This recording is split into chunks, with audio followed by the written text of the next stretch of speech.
At 25,000 feet over Europe, minus 60 degrees outside, one American sat alone in a glass bubble. No backup, no escape. Just two guns and hundreds of German fighters closing fast. In the next few minutes, doctrine would fail, and survival would demand rebellion. 1. The man inside that glass bubble was Michael Aruth, Staff Sergeant, United States Army Air Forces. He was 24 years old. He had already flown 12 combat missions. Statistically, he was living on borrowed time.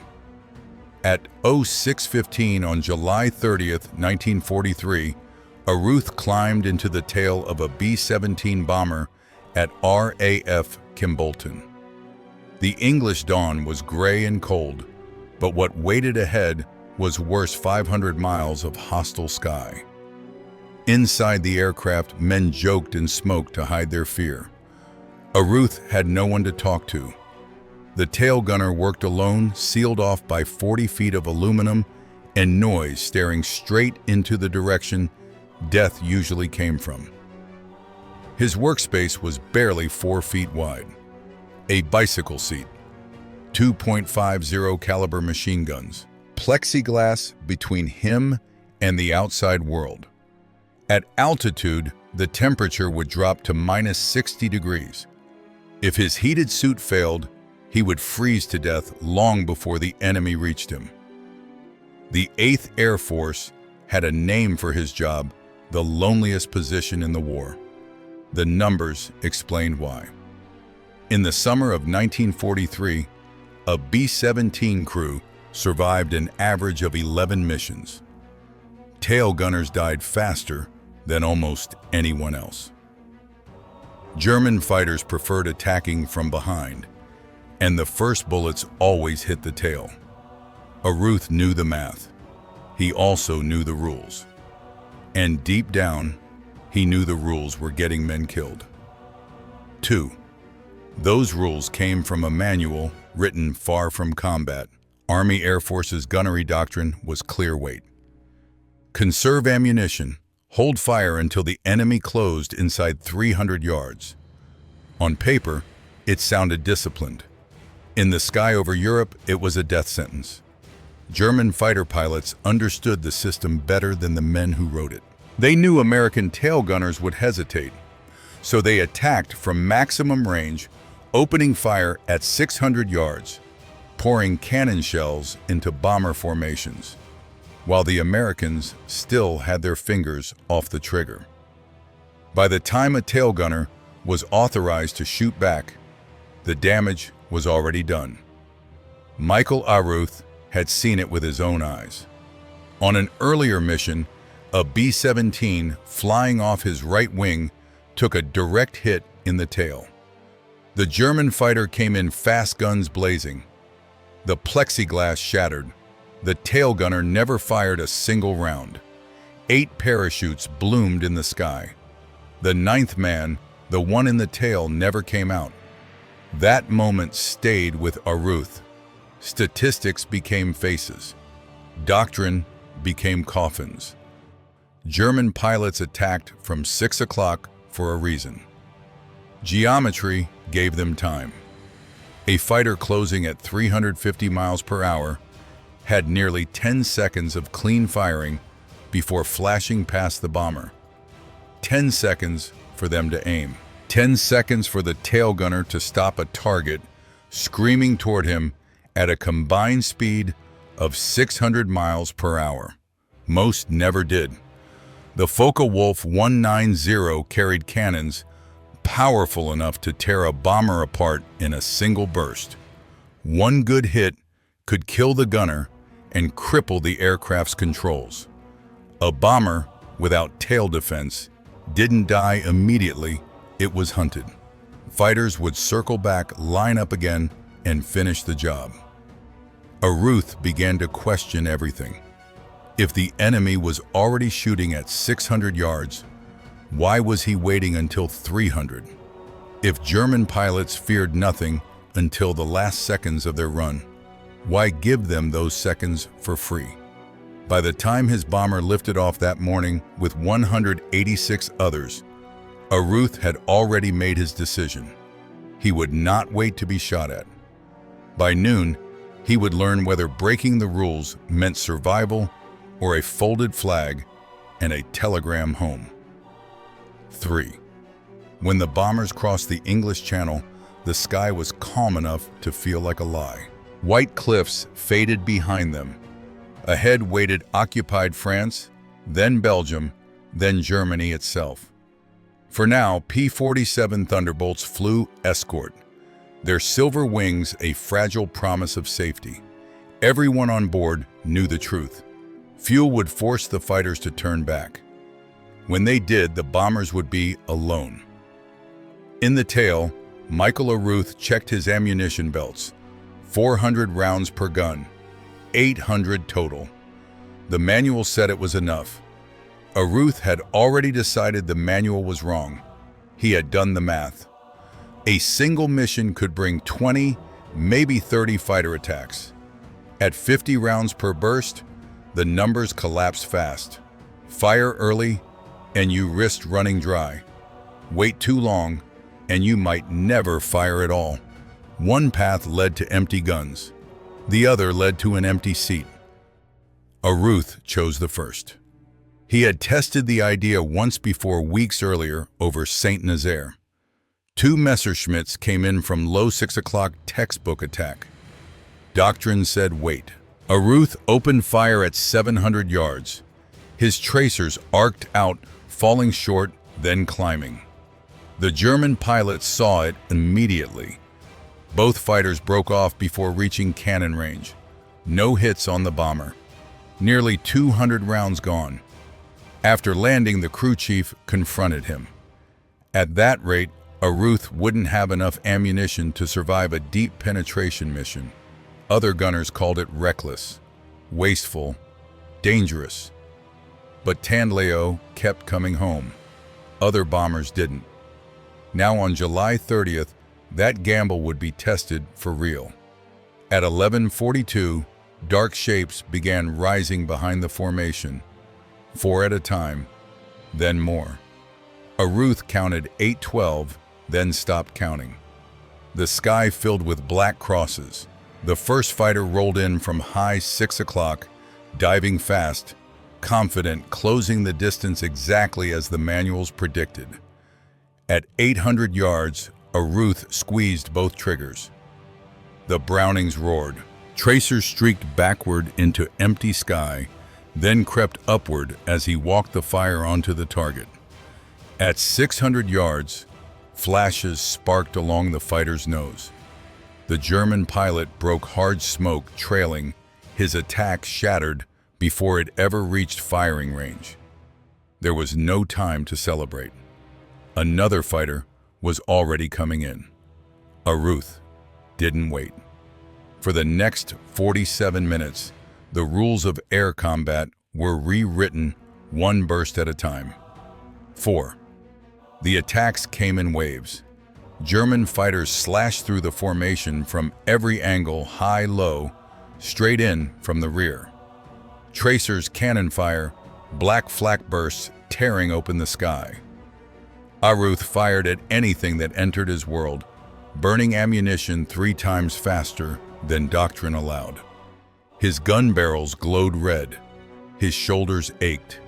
His mouth went dry. At 12:29, one fighter made a fatal mistake. A Messerschmitt Bf-109 lined up directly astern, flying straight and level, confident in speed and armor. No weaving, no breakaway, just a clean firing run. Aruth centered the gun sight and held the triggers down. 6 full seconds.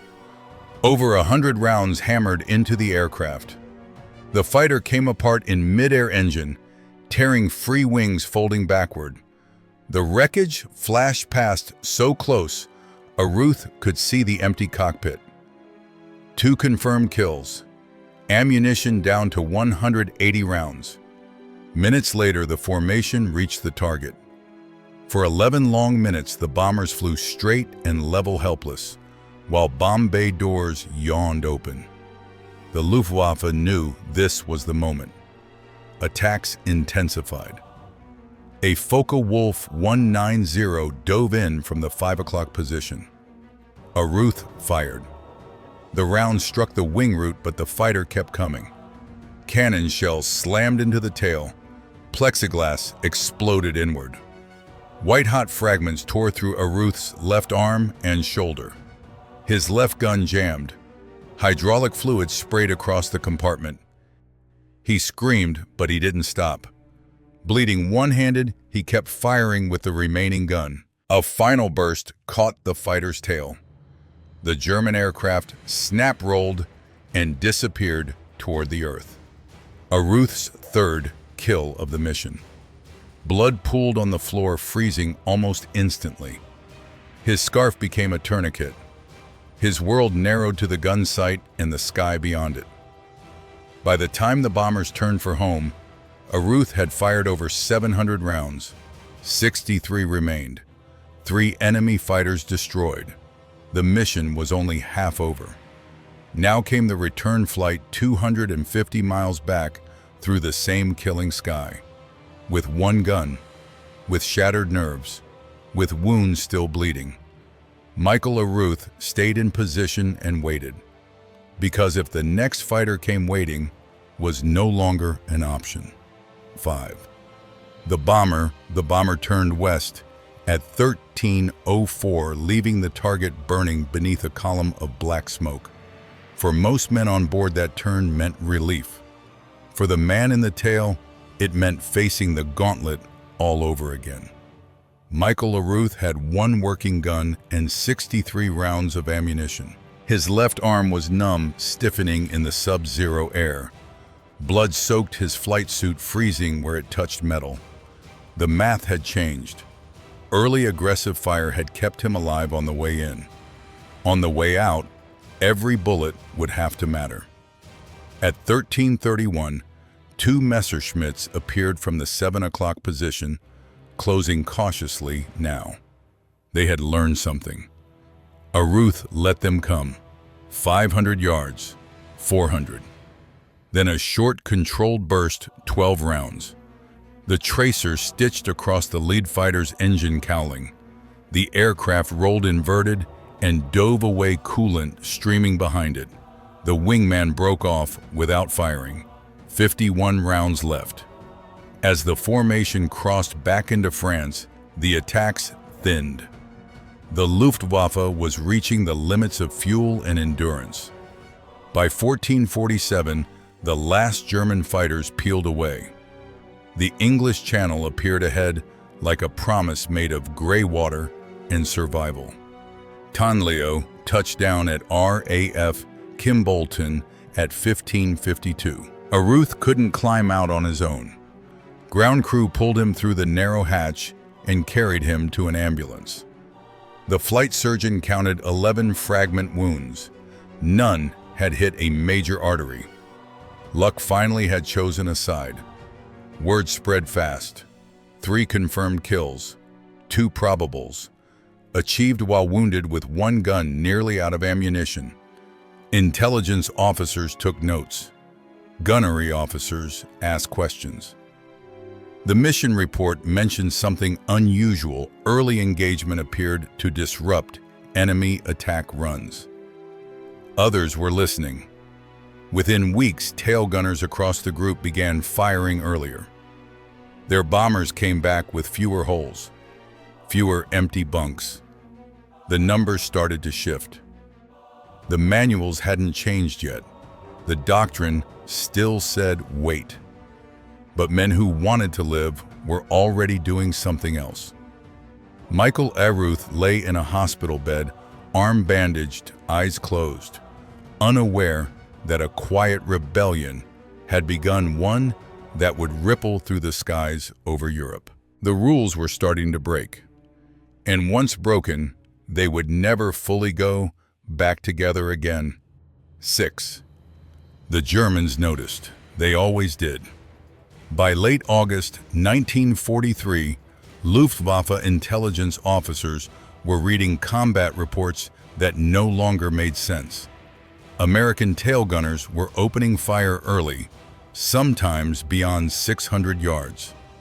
Attack runs that had worked for months were breaking apart before cannon range. Pilots complained of tracers reaching out too soon, forcing them to maneuver instead of aim. Fear had entered the equation. A fighter pilot diving toward a bomber expected silence until the final seconds. Now he saw streams of fire coming straight at him. Even when the rounds fell short, instinct took over. He flinched. He pulled off. A disrupted attack meant missed shots. Missed shots meant bombers survived. The Luftwaffe adapted in 3 ways. First, they increased speed, steeper dives to reduce exposure time. Second, they shifted angles high, 6 o'clock, using gravity to escape faster.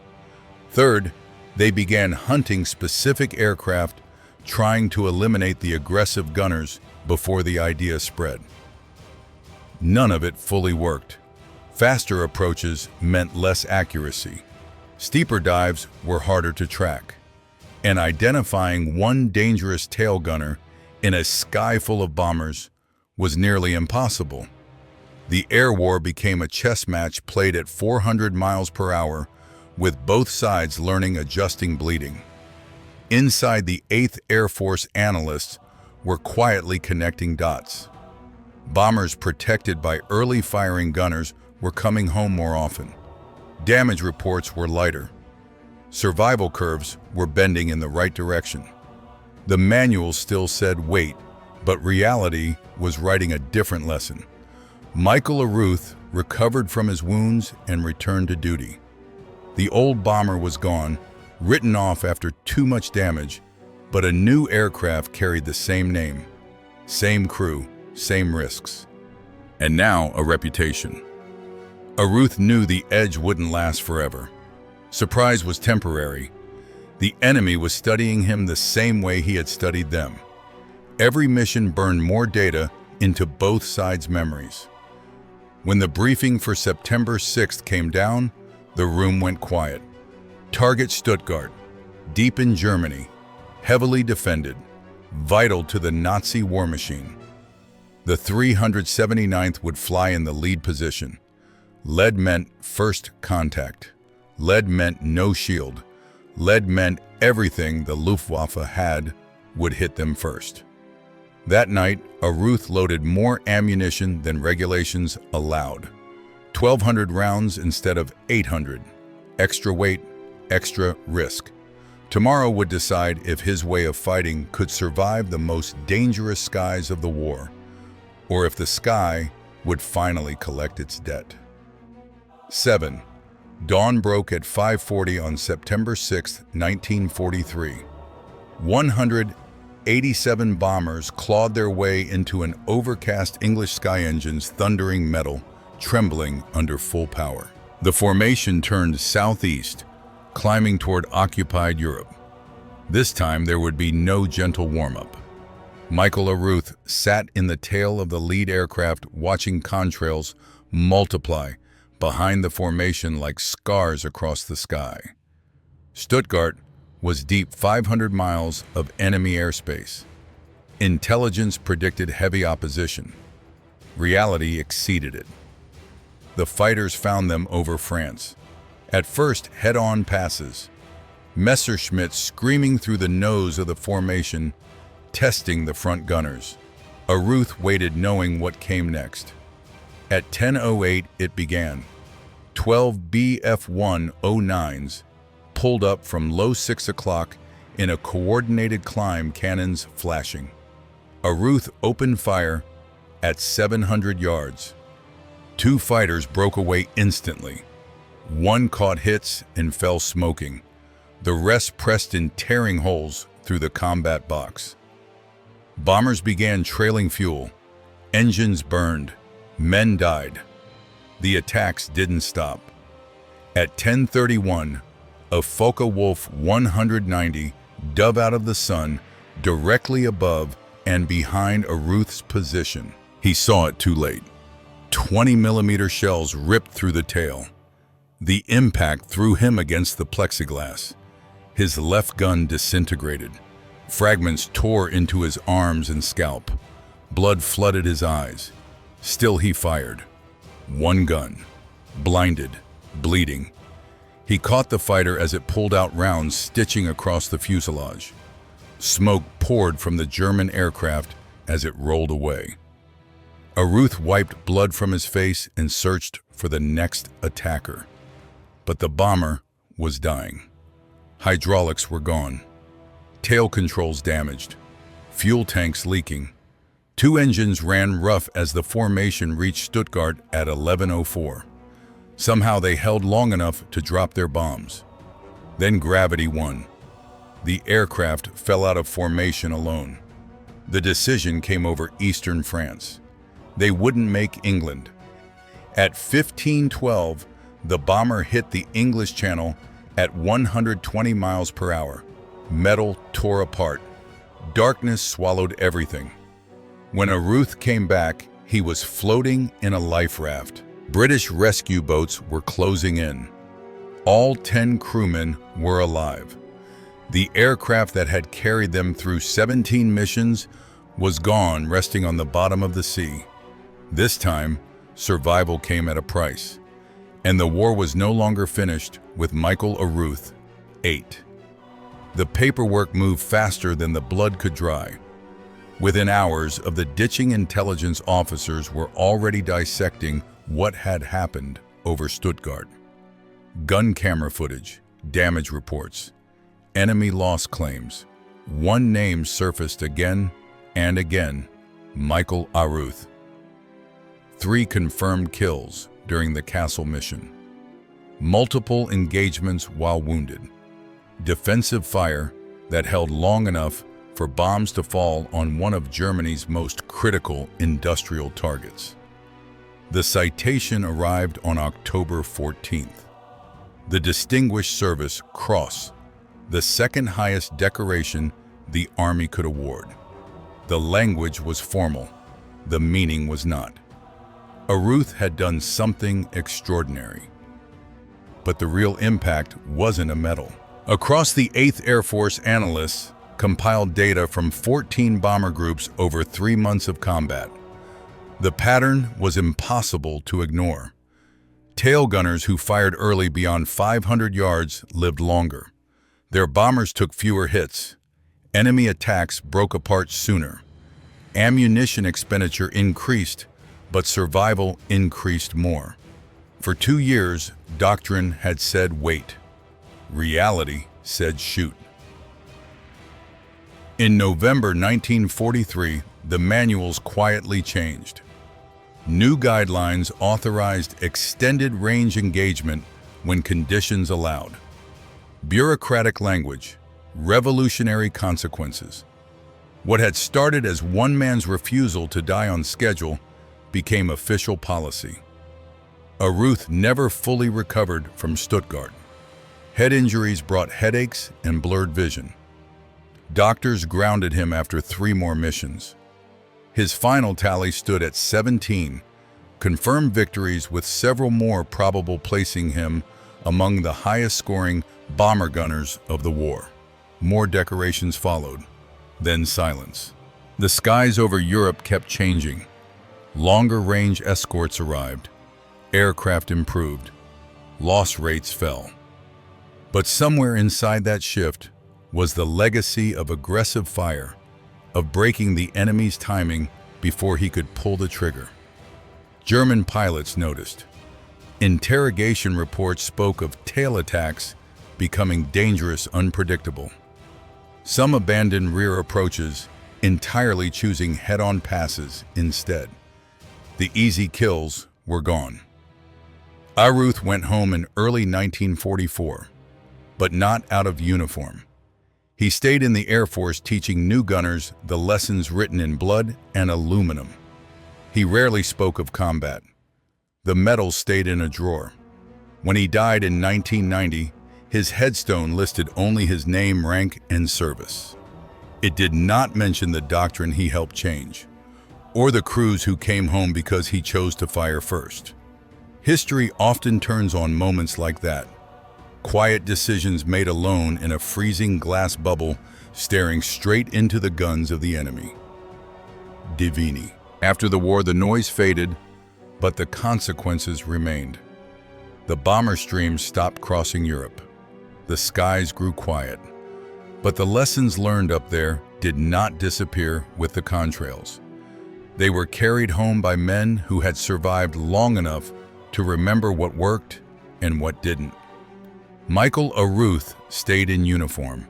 In 1947, when the United States Air Force became its own service, he transferred without hesitation. The man who had lived in the loneliest position in the war now stood in classrooms and gunnery ranges, teaching young airmen how to survive a future they hadn't yet seen. He didn't teach medals, he taught timing, angles, courage, backed by calculation. Fire early, disrupt the attack, force the enemy to react instead of aim. Those students carried his methods into new wars, new skies, new machines, over Germany, over Korea, over places the manuals hadn't been written for yet. Aruth served 15 more years, retiring in 1962 as a master sergeant. No headlines, no speeches, just quiet professionalism. At home, he rarely spoke about combat. The memories stayed locked away like they did for so many of his generation. The medals stayed in a drawer. Life moved on. Others told the story for him. Elmer Bendenaer, the navigator from Tondleo, wrote The Fall of Fortresses, capturing what it meant to fly inside those aluminum coffins. Museums preserved mission reports. Archivists filed combat footage. Somewhere between the paperwork and the silence, a truth endured. Doctrine didn't change because of committees. It changed because people refused to die quietly. When Aruth passed away in February 1990, he was buried among thousands of veterans. His headstone was simple: rank, branch, war. It said nothing about the fighters he destroyed, nothing about the lives he saved. Military cemeteries are full of those omissions. But history remembers differently. Every time a bomber gunner chose action over hesitation. Every time an enemy attack broke apart early. Every time a crew came home because someone in the tail refused to wait. That legacy echoed. The B-17 tail position no longer exists. The machines are gone. The skies have changed. But the principle remains. Sometimes survival doesn't come from following the rules. Sometimes it comes from knowing when the rules are wrong and having the courage to pull the trigger anyway. And that is how one man alone in a freezing glass bubble helped change the way a war was fought. 10. War stories usually end with explosions. This one ends with silence. Silence in a military cemetery. Silence inside a museum hangar. Silence between lines of faded reports and grainy gun camera film. That silence belongs to men like Michael Aruth. He was never meant to be famous. Tail gunners rarely were. They sat alone, unseen, staring backward while history rushed toward them at 400 miles an hour. No cheering crowds, no victory laps, just cold air, burning barrels, and the knowledge that hesitation meant death not just for yourself, but for the crew who trusted you. Aruth didn't change the war with speeches or rank. He changed it with timing, with instinct, with the courage to question orders written by men who had never stared down a diving fighter. Because in war, doctrine is theory. Survival is practice. The mighty 8th Air Force lost thousands of aircraft and tens of thousands of men. But it also learned, adapted, survived long enough to finish the job. And hidden inside that evolution are stories like this, stories of individuals who refused to die the way statistics predicted. Today, the B-17 tail position no longer exists. The skies are ruled by missiles and sensors, not plexiglass and courage. But the lesson endures far beyond World War II. When systems fail, when assumptions get people killed, progress comes from those willing to act before permission arrives. A Ruth lies among thousands of veterans whose headstones tell only part of the truth. Names, dates, wars. What they don't show are the moments, the seconds, where someone made a choice that changed outcomes for everyone around them. That's why stories like this matter.